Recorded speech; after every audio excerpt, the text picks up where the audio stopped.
Not a matter of if, but when crisis will rock your world. I'm Roshini Rajkumar, crisis strategist, licensed attorney, and host of The Crisis Files. In each case file, we bring you a real-world crisis or hot topic. My crisis squad and I look for solutions. I also turn to people who are working angles from the inside to make the world better for all of us. That person today is Erin Kiernan. She's an award-winning television journalist based in Des Moines, Iowa, at WHO Channel 13. She's also an influencer who's become a spokesmom and advocate for a better understanding of a very real-world topic.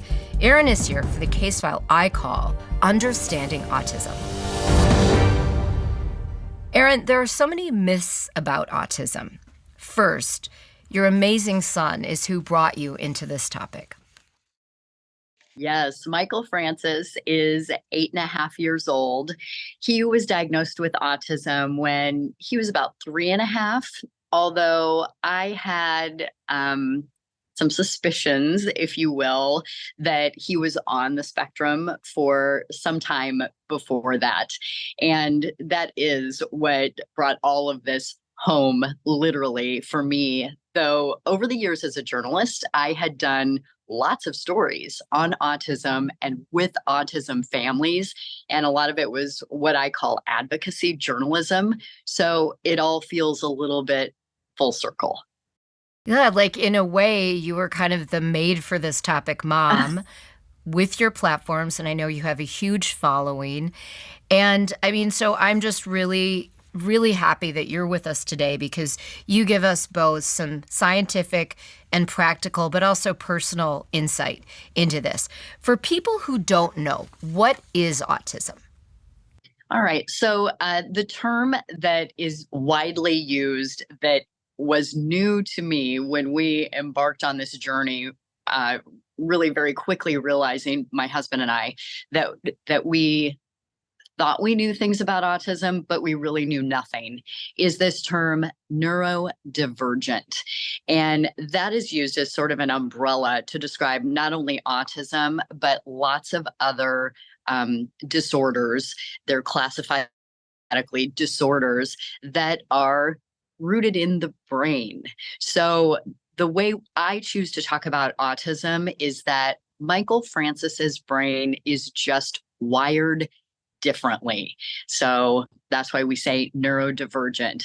But what autism is it's classified as a disorder and it is a spectrum.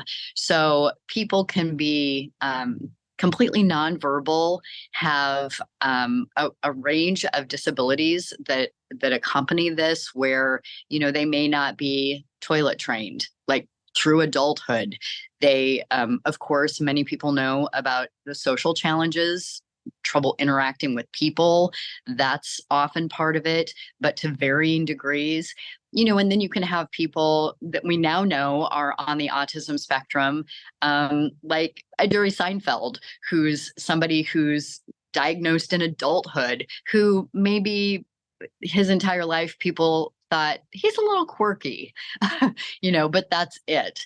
So that's the reason it is classified as a spectrum. And really that umbrella, I know you want to get into statistics a little bit and the numbers in terms of diagnosis across the US. It's now guesstimated to be 1 in 36 children are on the autism spectrum, and that's grown really rapidly in recent years. And most people presume that it is because that spectrum, that umbrella, has gotten a lot bigger in the DSM, which is the mental health diagnostic code that is followed.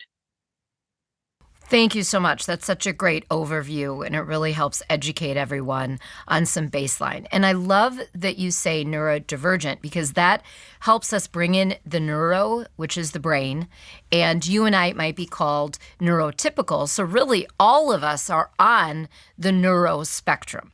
Some of us are just more what we, as humanity that's currently living on planet Earth, calling neurotypical, which maybe to a neurodivergent person, you and I are different. But these are the terms of the day, right? It's a neuro-spectrum. We're all on it. Some of us on the typical side, some of us on the more divergent side. So I'm really glad you brought that out.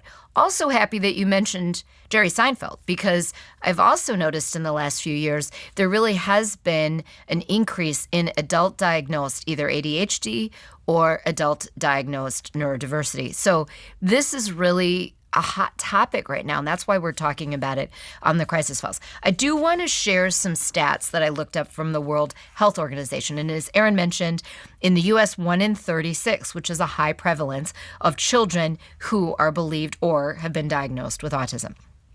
In Korea, 1 in 38. Norway, 1 in 59.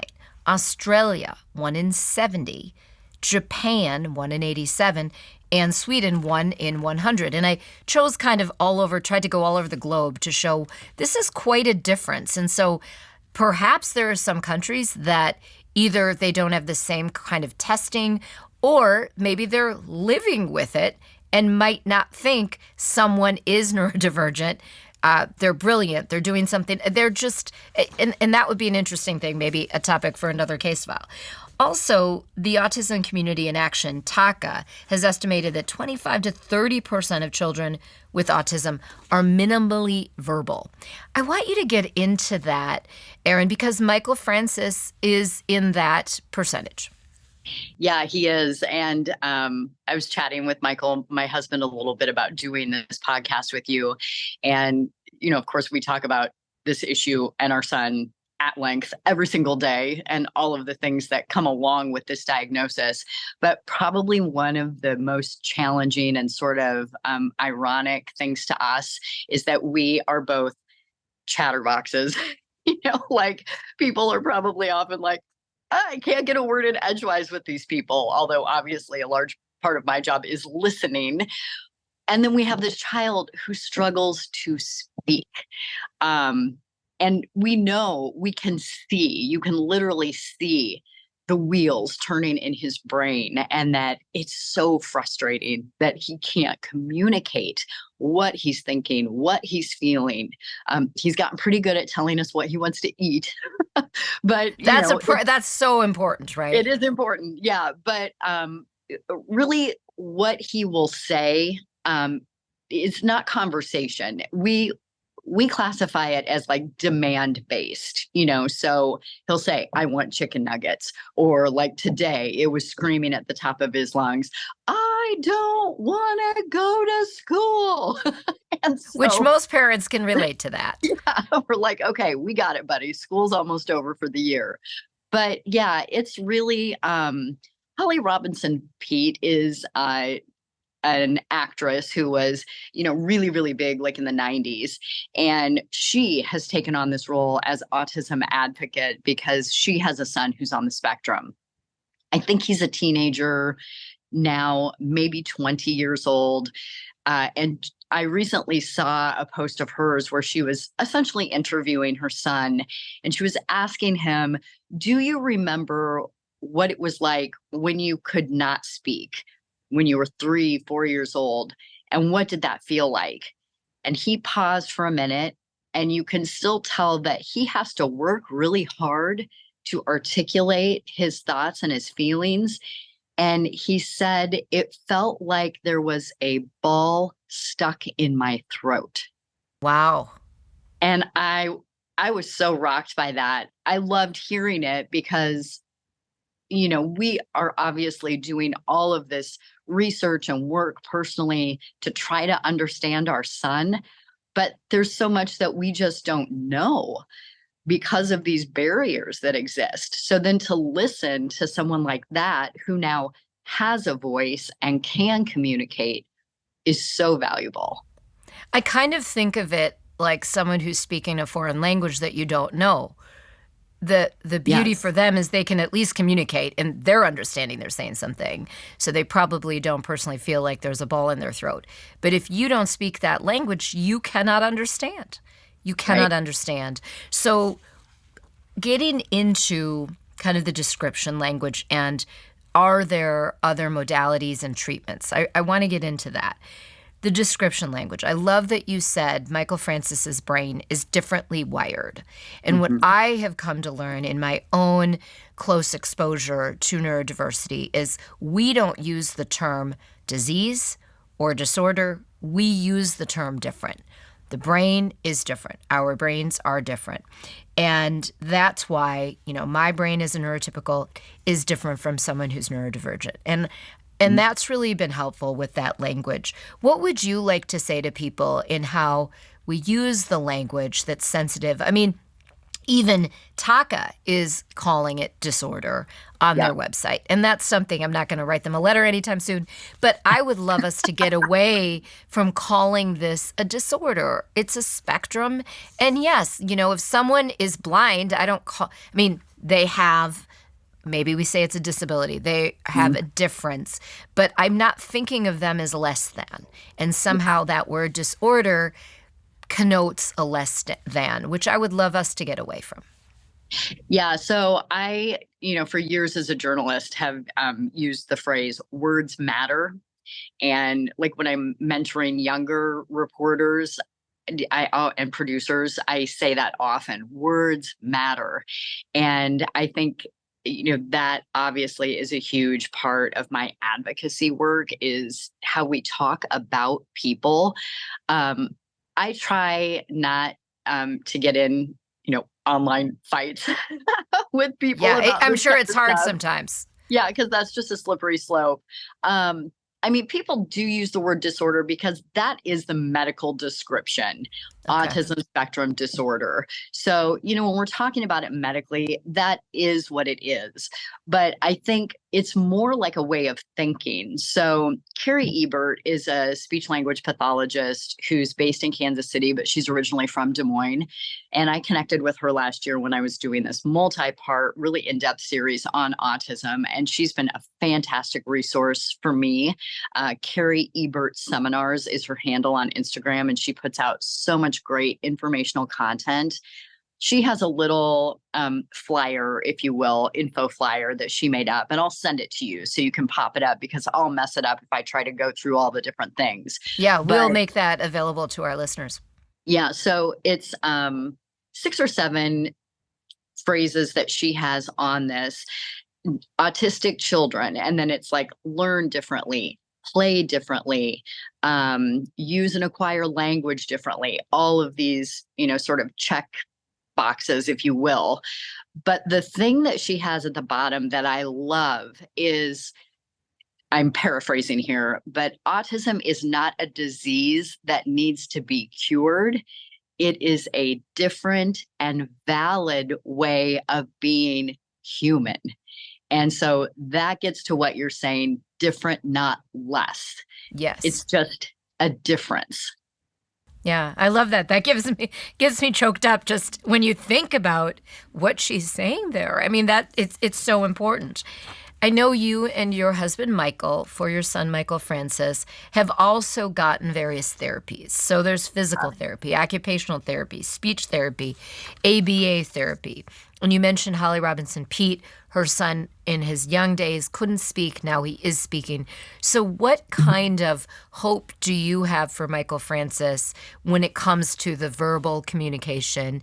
And what are some things that people can understand, whether it's their own child or understanding another person they care about?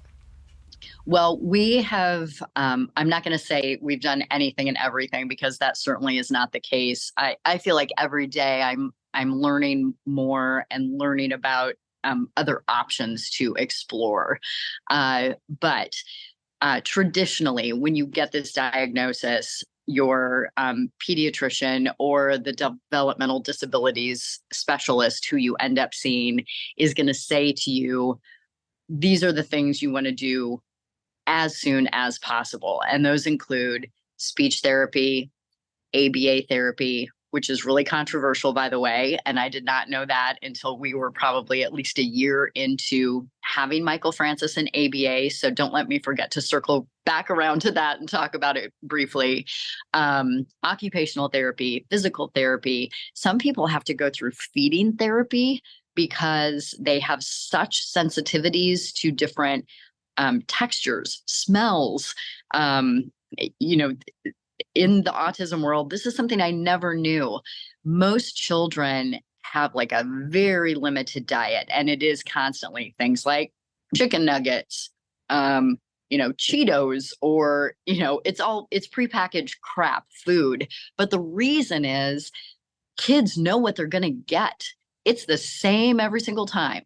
So, you could eat an apple every single day for a year and have a different experience every time you ate an apple because, it could be different. Like the texture could be different. How sweet it is or how tart it is could be different. Autistic kids do not like that. They want routine. They want to know what's coming. They want to know what their food is going to smell like, taste like, feel like in their mouth. So that's a huge thing. But in terms of therapy, speech, I would say, has been huge, so huge for us. And actually, I'm exploring a new type of speech therapy for Michael Francis because I suspect he falls into this really specific type of speech disability called Gestalt. And it's a specific way of acquiring and using language. So stay tuned for that. We'll see if that helps. But we have a lot of hope for how much progress he can make because we see the level of intelligence that he has. So this is not a matter of him lacking comprehension skills or the ability to understand. Largely, it is an inability to communicate. So that's a large part of our focus. And we've actually recently looked into getting him what's called an AAC device, which is an, I always screw it up, augmentative something communication device. To Joe Schmo on the street, it looks like an iPad. Okay. But it's got visuals on it, and it's a way for people to communicate. And my research tells me that that's also something that helps accelerate speech for a lot of kids. So we're hopeful on that front. But there's a lot out there. And I feel like as the research continues and there's a larger body of that, we'll know how to do better, if that makes sense. Well, what I love is you two, first of all, love him so much. I love that you've identified he has a beautiful brain in there. Now you're just really helping him trying to express it in a way you can understand, his dad can understand, the world can understand. You did want to get into the ABA therapy. What should people know about that? Yes. So I knew I would forget. Thank you. So ABA therapy is applied behavioral analysis. And the problem that many people in the autism community have with it, Carrie Ebert included, is that it's a behavioral therapy. So by its very name and sort of its history, it implies that autism is a behavior disorder. It's not. The brain is wired differently. So that's sort of what's at the root of a lot of people's issue with ABA. And then the fact that now I feel like we did not have this experience at the clinic that we went to, but I'll just give this as an example that I've heard many times. So most autistic kids do what's called stimming, and that's all about the sensory stuff. So for Michael Francis, that includes things like he constantly has a fidget spinner in his hand that he's spinning. It's calming to him. He often, though he isn't speaking, he'll make this sort of humming noise, especially if he's happy. So it's like all the time. And what's happened a lot in ABA therapy is that the therapy is based on trying to get autistic kids to not do those things, which makes no sense because it's part of the way they calm themselves. It's part of the way they communicate. And even express joy. Yes. But because it makes other people uncomfortable, well, we don't want you to do that. Exactly. People think it's weird, or you're drawing attention to yourself and you're drawing attention to your difference. So you can't do that.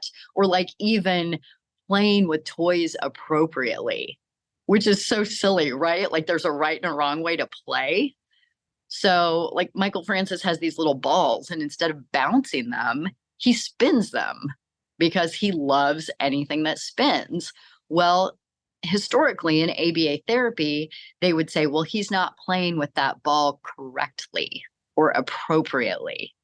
So that's sort of the problem with ABA therapy. So We found it. perhaps he got something out of it, but once you sort of saw it wasn't really the focus that you wanted or aligned with your values on this.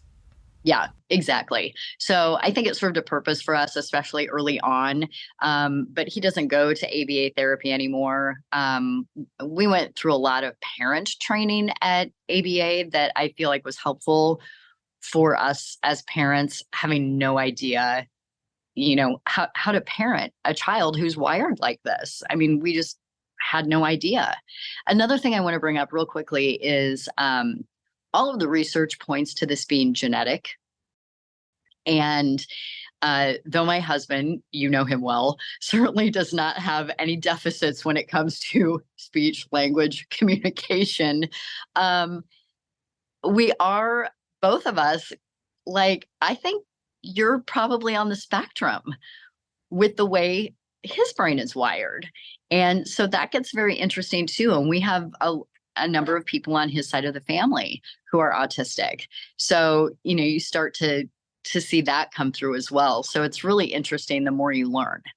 Yes, it really is. And when you listen to the childhood stats or the childhood autism rates, you really, and then you multiply that as people age, probably more people than we know are neurodivergent. And it's okay. I mean, that's the thing. That's what I hope we can get out there. And it's more about understanding.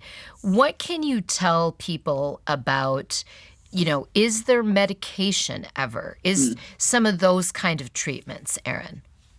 Yeah, very interesting that you bring that up. Very topical for us right now because the last few days have been trying a new ADHD med for Michael Francis, and it's been a hot mess. No good.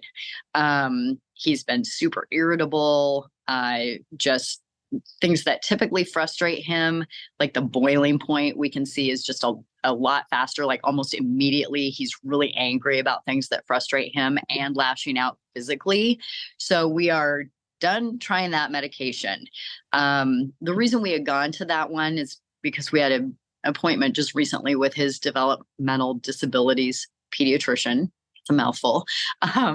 And I was expressing that we were happy with the medication he was on, but he was never getting the afternoon dose because we have to hide his meds in food because he won't take anything orally, a pill, a liquid, nothing.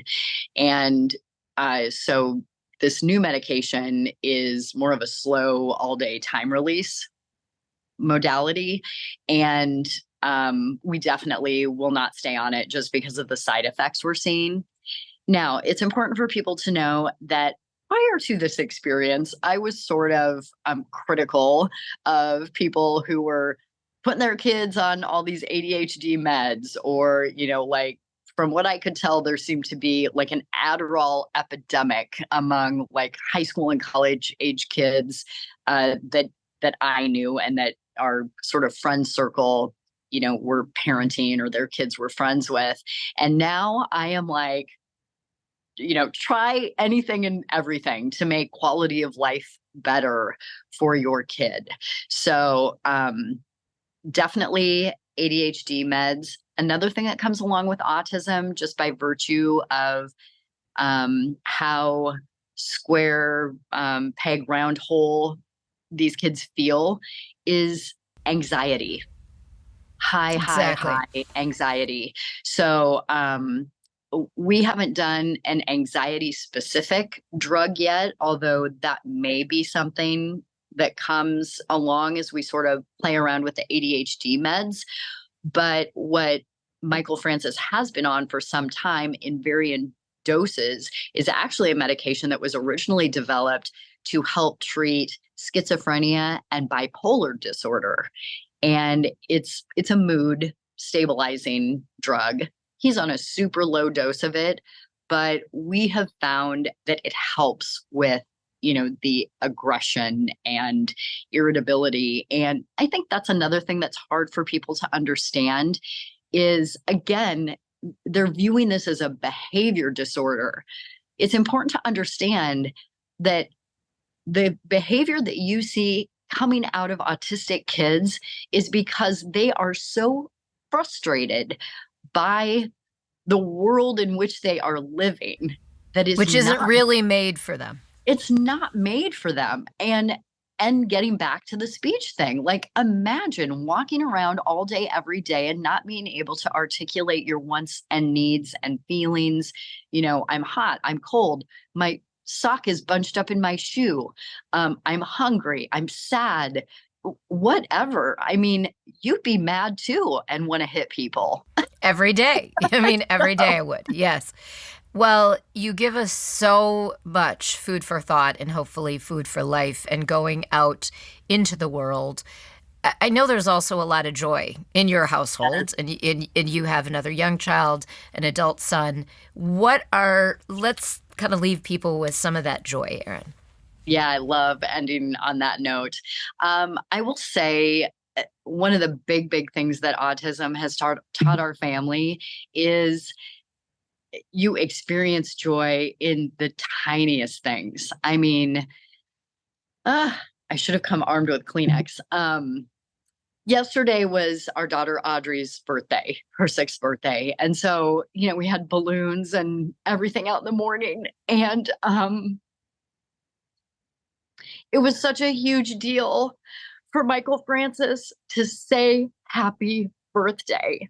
And he was doing the humming thing, and jumping up and down, which shows joy.